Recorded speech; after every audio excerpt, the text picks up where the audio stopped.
আবারও উত্তেজনা বৃদ্ধি পেয়েছে পাকিস্তানের রাজনৈতিক অঙ্গনে। ইমরান খানকে ঘিরে দেশটির রাজনৈতিক টানাপোড়েন এক নতুন মাত্রায় পৌঁছেছে। শাসক দল PMLN এবং বিরোধী দল PTI এর মধ্যে ক্রমাগত বাড়ছে তীব্র বিতর্ক। তাহলে কি ইমরান খানের রাজনীতি শেষ হওয়ার পথে?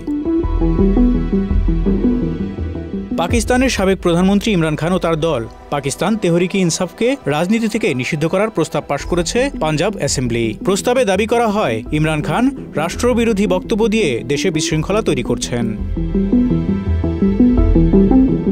প্রস্তাবে আরও বলা হয়, শত্রু রাষ্ট্রের হাতিয়ার হয়ে কাজ করার কারণে ওই রাজনৈতিক দল এবং এর প্রতিষ্ঠাতার উপর নিষেধাজ্ঞা আরোপ করা উচিত। অন্যদিকে সেনাবাহিনীর পক্ষে বলা হয়, সেনাবাহিনীর মতো প্রতিষ্ঠান প্রতিটি ক্ষেত্রে পাকিস্তানকে রক্ষা করেছে এবং ভারতের মতো 5 গুণ বড় শত্রুকে সফলভাবে মোকাবেলা করেছে। তারা দেশের অখণ্ডতা ও স্থিতিশীলতার জন্য অপরিহার্য।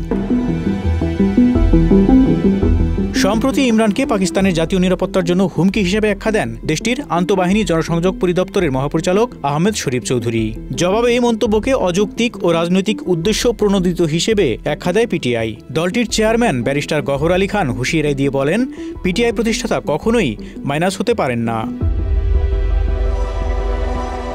এদিকে পাকিস্তানের প্রতিরক্ষামন্ত্রী খাজা আসিফ বলেন, ইমরান খান অতীতে কঠিন ভাষায় বিরোধী রাজনীতিকদের সমালোচনা করেছেন, তাই সামরিক বাহিনীর মুখপাত্রের মন্তব্য নিয়ে আপত্তি তোলার কোনো অধিকার তার নেই।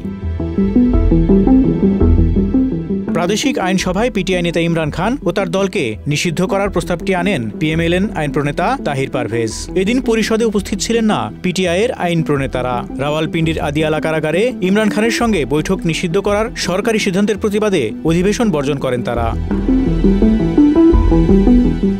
এর আগে রাওয়ালপিন্ডির আদিয়ালা কারাগারে ইমরান খানের সঙ্গে সাক্ষাৎ নিষিদ্ধ করা হয়। ফলে সেখানে অবস্থান ধর্মঘট শুরু করেছেন ইমরানের বোন আলেমা খান। 73 বছর বয়সী ইমরান খান 2023 সালের আগস্ট থেকে কারাগারে বন্দী রয়েছেন। এমন পরিস্থিতি পাকিস্তানের সামরিক বাহিনী ও রাজনৈতিক দলগুলোর মধ্যে দূরত্ব আরও বাড়াচ্ছে। তবে পাকিস্তানে রাজনৈতিক দল নিষিদ্ধ করা নতুন কোনো ঘটনা নয়। সামরিক শাসন থেকে শুরু করে তথাকথিত গণতান্ত্রিক ব্যবস্থার সময়কাল পর্যন্ত দশকের পর দশক ধরেই দেশটিতে এই চর্চা চলে আসছে। তবে দেখার বিষয় PTI শেষ পর্যন্ত টিকে থাকতে পারে কিনা। ফারুক শিমুল, ঢাকা এক্সপ্রেস।